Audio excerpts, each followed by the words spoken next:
Patagonia workwear, built for the ones who don't wait around, the ones who prove that it's possible to make a good living on a living planet.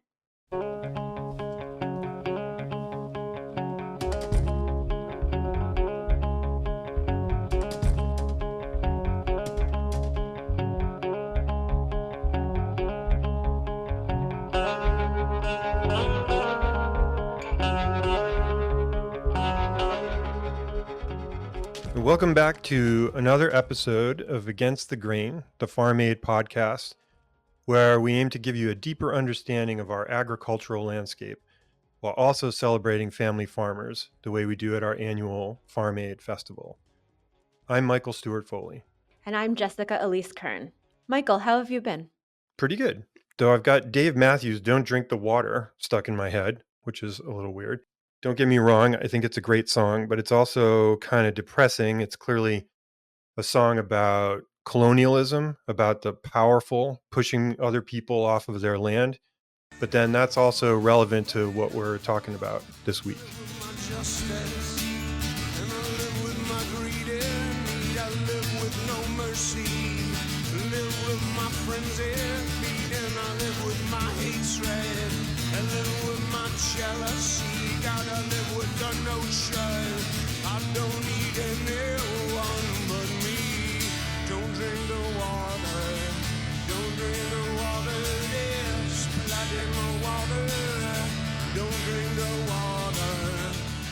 After talking with Dave at this past Farm Aid Festival, this song seems to track with his overall views about greed, particularly corporate greed.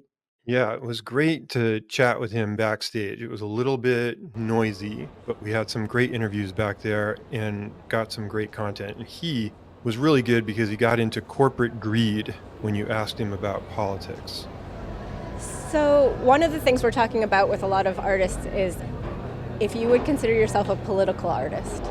I mean, maybe everyone says this, but I don't know that anything isn't political, you know? I think any action or lack of action is a political act. So I think to not be informed or to be ill-informed is a political act. I feel I'm very honored to be here and to be part of the Farm Aid family and to sort of raise a voice for farmers who, although we all need them, don't often have a voice that's loud enough to be heard.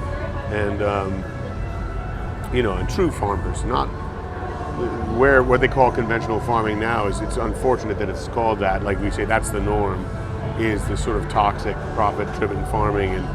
And that's part of what, I think Farm Aid's fighting against, because that's really what has done more damage than anything else to the family farmers and to the land and to the environment, is this toxic method of farming and the lie that it's the only way to move forward.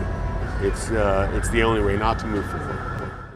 That strong statement from board member Dave Matthews really nailed one of the issues that we want to cover in Against the Grain: the toll that corporate agriculture has had and continues to have on our farmers, our environment, and our country in general.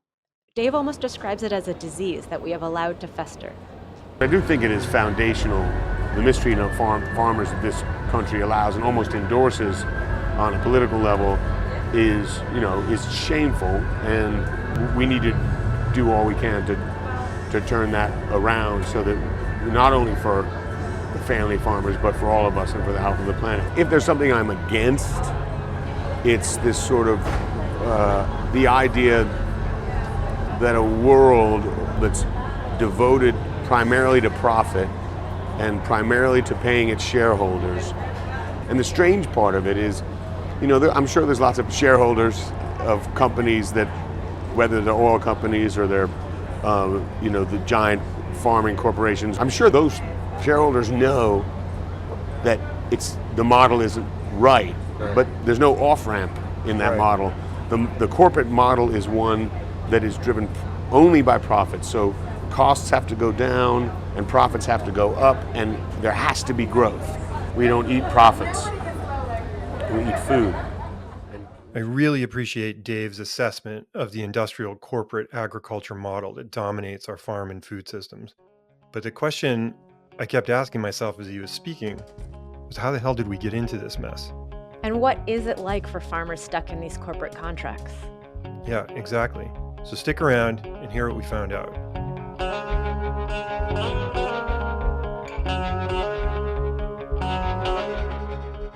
And just a quick word to say thanks to our founding sponsor, Patagonia Workwear. Built for the ones who don't wait around, the ones who prove that it's possible to make a good living on a living planet.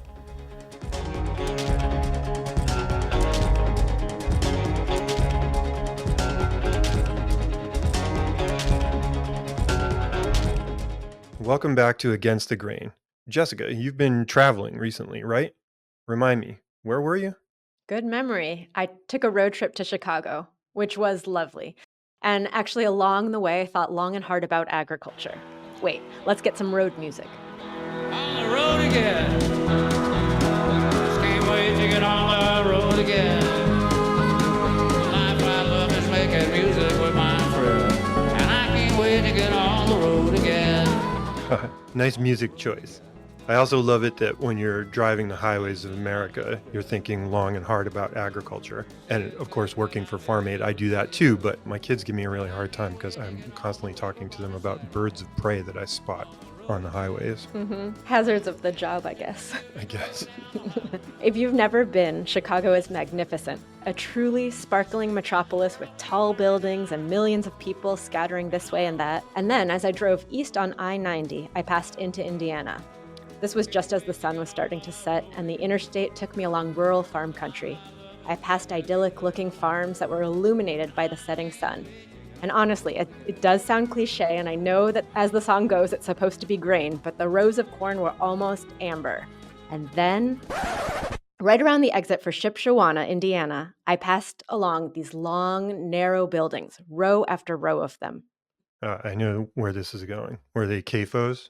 Yep. Confined animal feeding operations, which on their face may not seem too bad, but once you take a closer look and breathe it in, things are not quite as they seem.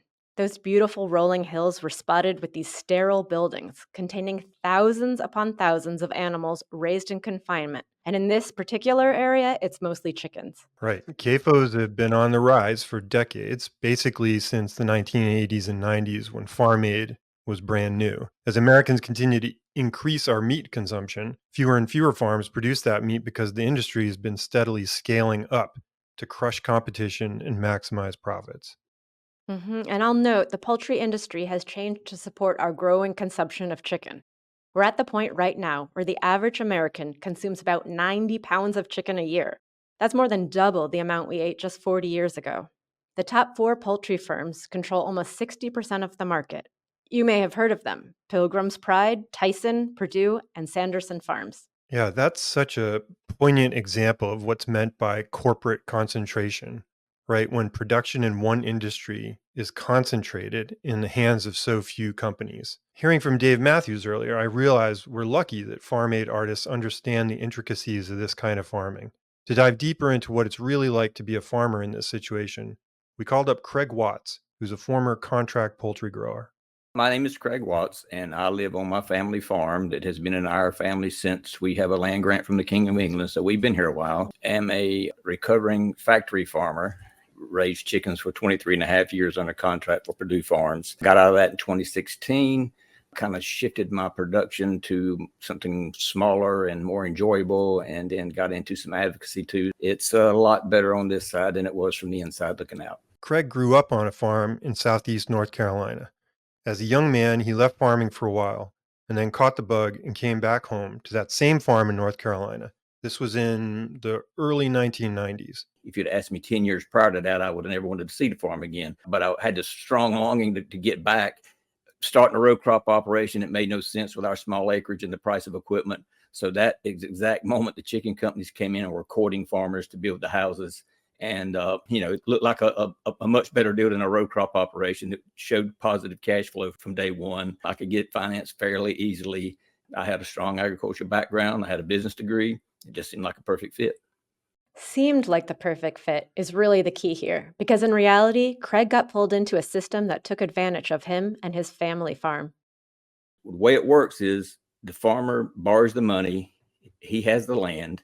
He puts the buildings up. They are built to these integrators, meaning company, but like Tyson, Purdue, Smithfield, those types of companies. So we build to their specifications, and we sign a contract. And once the buildings are ready, they bring out birds. They own the birds. They own the feed. They own the vaccination program. We basically just sell our labor, and we paid all the utilities and the help and all that kind of stuff.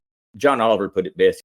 You own the property and the equipment, we own the chickens. That essentially means you own everything that costs money, and we own everything that makes money. That was John Oliver back in 2015, talking about the problems with the poultry industry on his show, Last Week Tonight with John Oliver. And if what Craig is talking about doesn't sound burdensome enough, the farmers are caught in what the industry calls a tournament system, a system that's completely rigged in the company's favor and forces farmers to compete among each other. When I say I was a serf on my own land, the contracts are, I hesitate to call them contracts because a contract would indicate mutual obligation. They're actually just agreements. I agree to do anything they tell me to do. And when they pulled up on my farm, I might as well just handed them the keys and went home because I had no control over what went on in that grow out program. I was just basically handed a list, do it this way, or we won't come back your way anymore. So you wind up being a serf with a mortgage, I think is what a lot of people call it. When the money trickles down, how much do the farmers actually make for that type of system? That's the thing. It's unpredictable as the weather. There's this grand Ponzi scheme. They call it the tournament system, where they pit farmer against farmer. And supposedly it's solely based on that farmer's management skills, but the inputs that control how that farm performs are the birds and the feed, which the company owns. So there's a lot that happens before that farmer ever sees that bird. If you get bad chicks, you're not going to do well. I mean, competition is competition. Like if Michael and I are racing and we start at the same spot and run to another spot, the winner's the winner. If I back up 10 yards, Michael's going to beat me every time. That's like a farmer getting bad chicks, right? That's the nature of the beast, though. It's very unpredictable from flock to flock and year to year. The farmers are really getting the short end of the stick, but so are the consumers and the environment.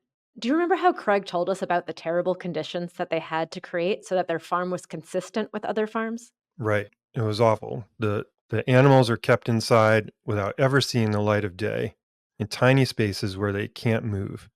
30,000 chickens in 20,000 square feet. That's 0.67 square feet per chicken, which is basically the size of a piece of notebook paper. The environmental impacts of the waste being funneled out to the air, to the soil, the water are practically immeasurable, as is the public health toll on the neighbors. The manure produced is no joke. It contains pathogens such as E. coli and also antibiotics and chemical additives, among other things that we really don't want leaching into our groundwater. The amount produced is also truly wild. Here's something that I found. The Government Accountability Office has some staggering numbers. They report that livestock animals in the U.S. produce between 3 and 20 times more waste than people in the U.S. produced each year. And remember, the vast majority of livestock animals in the U.S. live in CAFOs. Phew. Or, I guess, PU. Besides the waste and other issues, Craig really started seeing the light when this scheme did not, in fact, get him out of debt. Then I built 2 more houses. And my money didn't double and my expenses more than doubled. So I knew right then I had been had. I was $500,000 in debt. Getting out of the system is not as easy as quitting most jobs. Craig had that incredible debt and was under contract. So we asked him, how did he get out? I was sitting in a motel room in Brookings, South Dakota. And a Purdue commercial came on, and it's Jim Purdue, and he's driving down the road, and he's talking about how well his father told him to treat his people. And he steps inside that chicken house, and it looks like the feed pans have been wiped down with Armor All. Everything is shiny. The birds are beautiful, white, big chickens. They look like they got a half an acre to roam around in. Fresh pine shavings on market age birds. It don't look like that, I promise you. And I'm sitting there thinking, wow, okay, I got to do something. Yes, I had a contract to raise birds for Purdue Farms, but I am a farmer, right? Ultimately, the boss is the consumer. And I just felt like they were getting hoodwinked and they deserved to know better. The way Craig got out of the system is a very long story, but ultimately he got in touch with Leah Garces, an animal welfare activist who came to his farm to learn more. I was dirt poor farmer from Bodunk, North Carolina. She's Bright Lights, big city from Atlanta, Georgia. She's an animal rights person. and I'm a farmer. We're not supposed to get along. But when we sat there and we started telling our stories, 98% was the same story. So we just decided to take a chance. And she said, "Can I come film?" I said, "Absolutely." And so she brought a lady down here, and it was a 5-minute YouTube, but the New York Times picked it up. A guy named Nick Kristof, who's like a big deal. And Craig started talking to other reporters and talk show hosts, but of course Purdue got wind of this and didn't like it one bit. That's when the retaliation started. The company gave him bad birds, told him he was a bad producer, and sent him letters about being on probation and such. It was about a year after that, all that happened. And I just was sitting on the end of the bed like this, my head in my hands, about 2 o'clock in the morning, waiting for my wife to wake up. She woke up about 5. I said, "Can I quit this?" She said, "I told you that 2 years ago." But I couldn't have done it 2 years ago because we were still so much in debt. We always call it the debt treadmill, because once you get the houses kind of paid down, then they're going to come out and they're going to make these demands for you to spend more money on new equipment, and it's continuous debt. And I was 50 years old. It was hard starting life back over at 50, but I didn't want to wait to 60. Nearly a decade later, Craig, who Whistleblower Insider named the 2015 Whistleblower of the Year, right? Nearly a decade after this, he's still pursuing legal relief against Purdue because he says they violated protected activity under whistleblower laws. But unlike many other farmers, fortunately, Craig was able to get out of contract farming, and now he works to help other farmers in similar situations.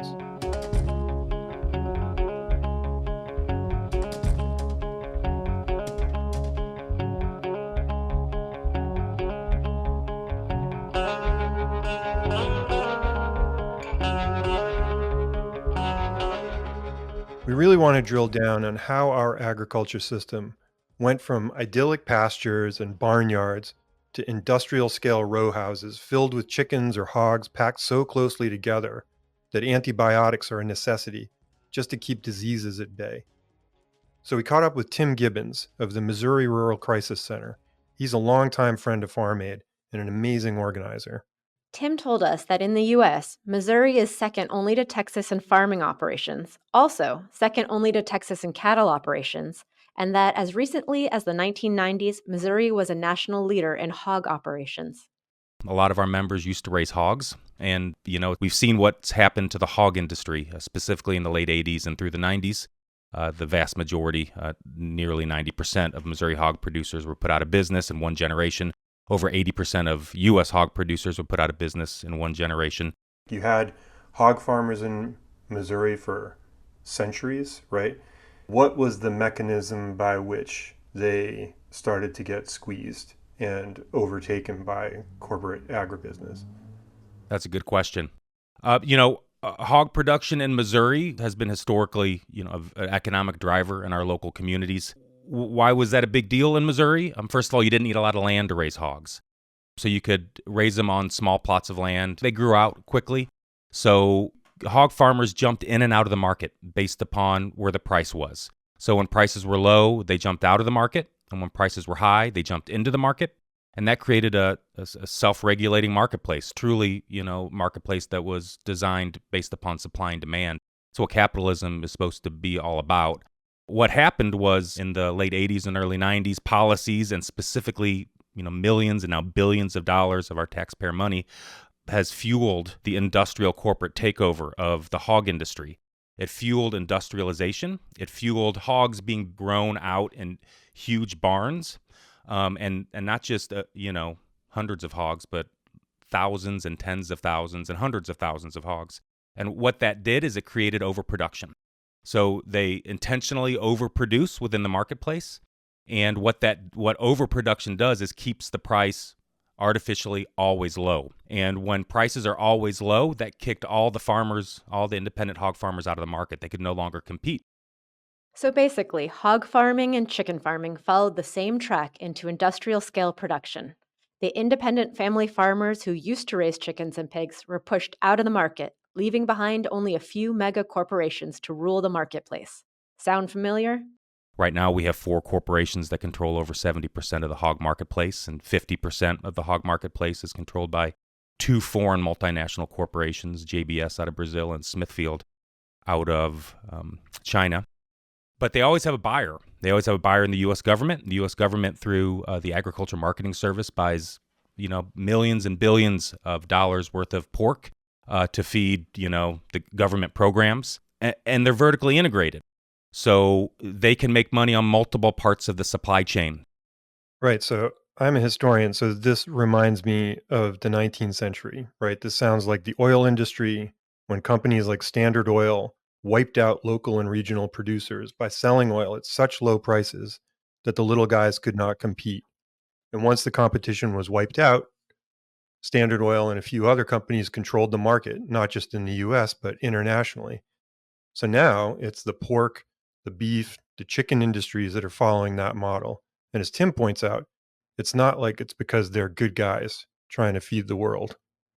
I think right now, and specifically since COVID, we've seen how they're making record profits quarter after quarter because of quote-unquote supply chain issues, but also corporate greed. They also control policies that influence trade. So their ability to globalize price and globalize the protein marketplace, these are multinational billion-dollar corporations that are buying meat all over the world, that are producing meat all over the world, and they're able to manipulate markets in countries all over the world for their own benefit.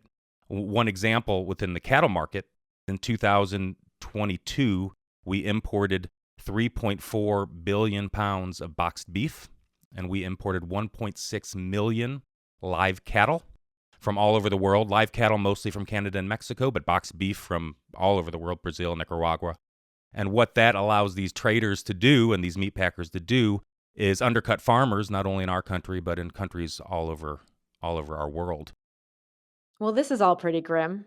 Not only is it devastating for our family farmers and have grave consequences for our environment, but it also raises a lot of questions about who controls the land. Questions we'll get into in future episodes. But this kind of control over the food we eat is obviously not good for us as eaters, as ordinary people trying to put healthy food on the table for our families. These corporations don't care about farmers. They don't care about consumers. They don't care about our land, our water. They don't care about our fight for democracy. And actually, they would prefer us not to have democracy and, them just writing all the rules at the expense of all of us. Well, the good news is that now that we've dragged you down into the filthy lagoon of industrialized agriculture, we get to talk about what folks are doing to get us out of it, to change this filthy, rotten system. So stay tuned.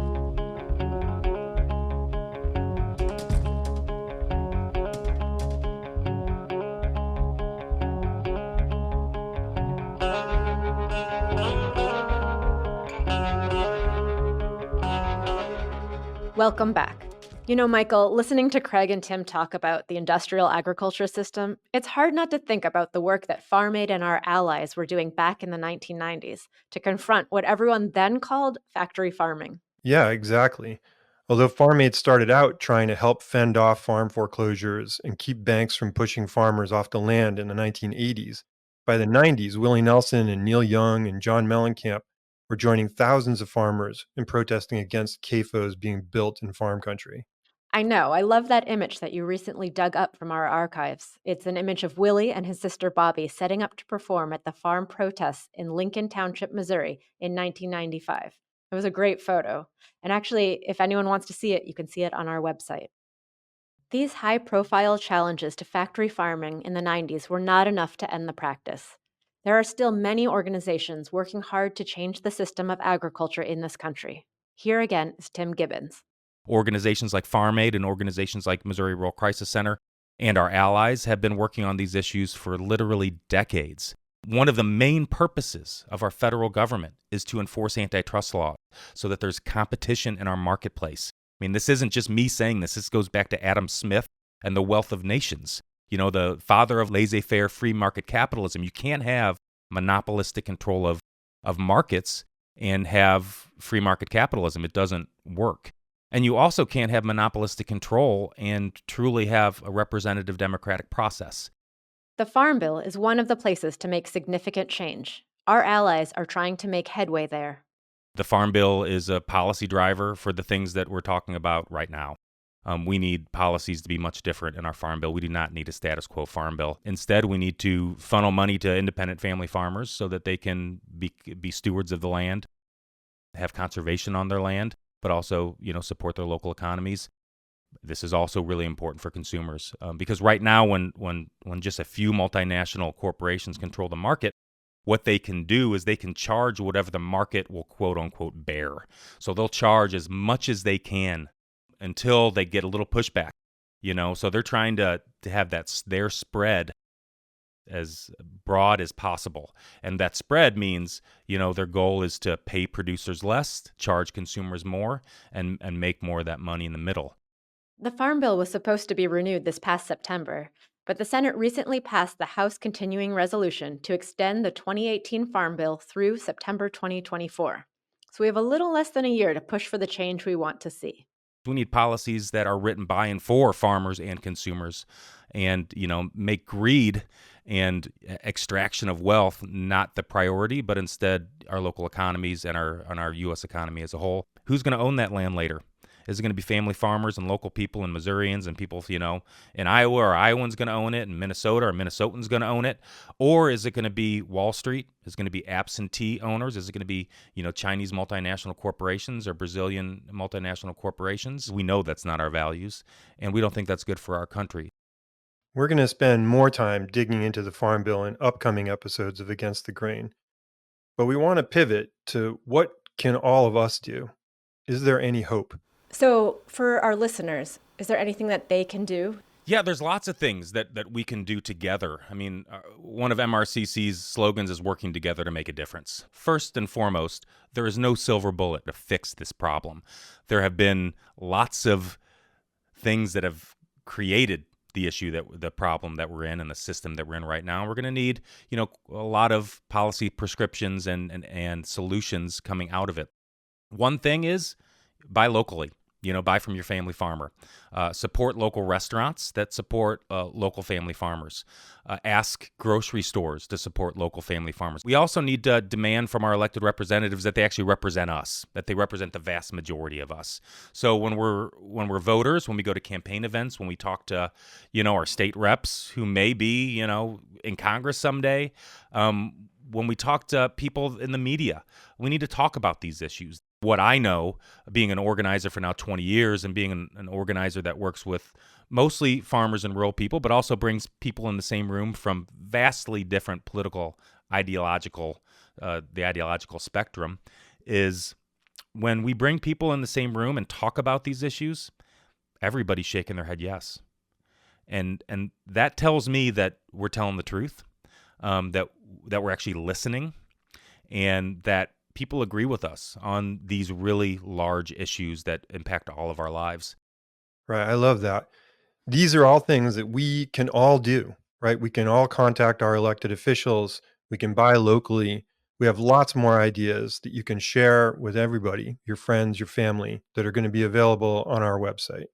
And when we do these things, we know we'll be joining forces with people who are finding hope in our farm and food future, including some notable farm aid artists.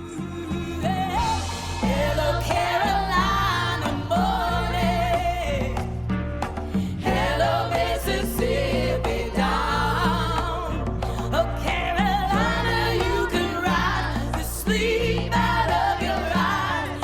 Yet not tomorrow never comes. That's right. We caught up with frequent farm aid artist Allison Russell just before this year's festival.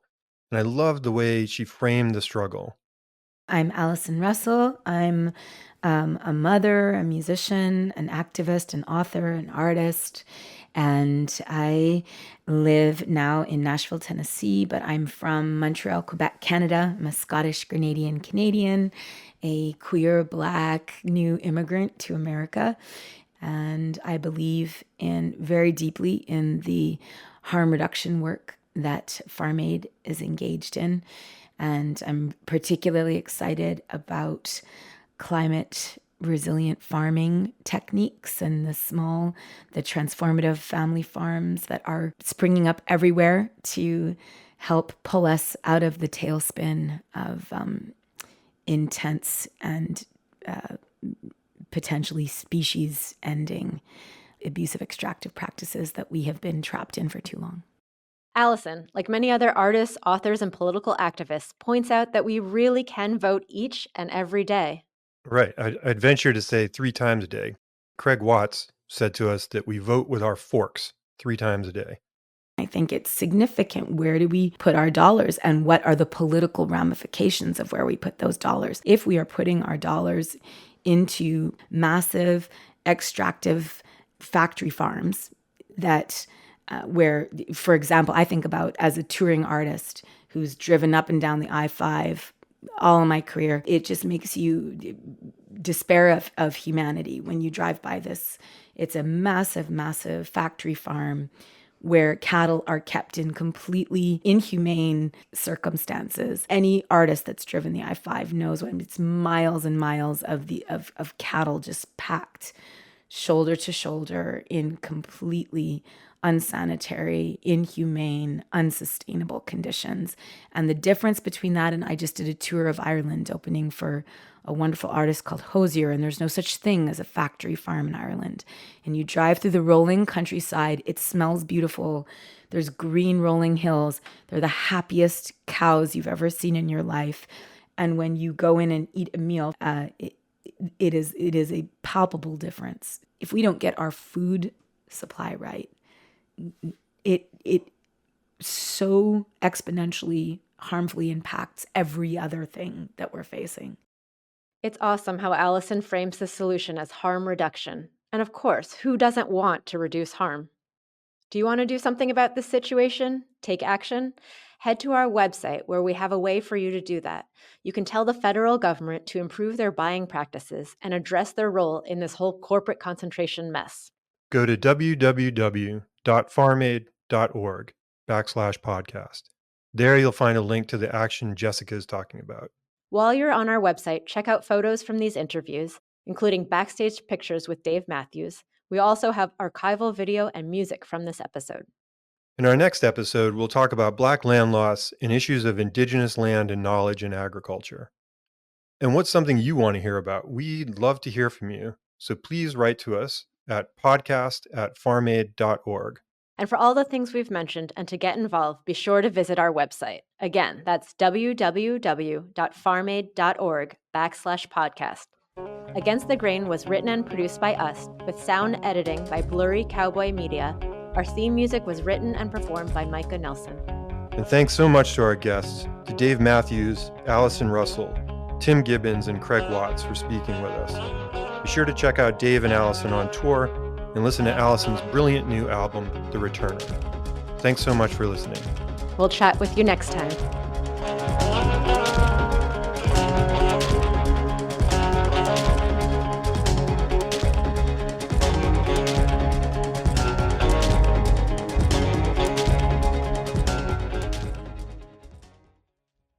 Patagonia Workwear, durable, timeless gear. Built for the ones who prove that food production, skilled trades, construction, and ecosystem restoration can and should cause the least amount of harm. Patagonia Workwear believes that it's possible to make a good living on a living planet.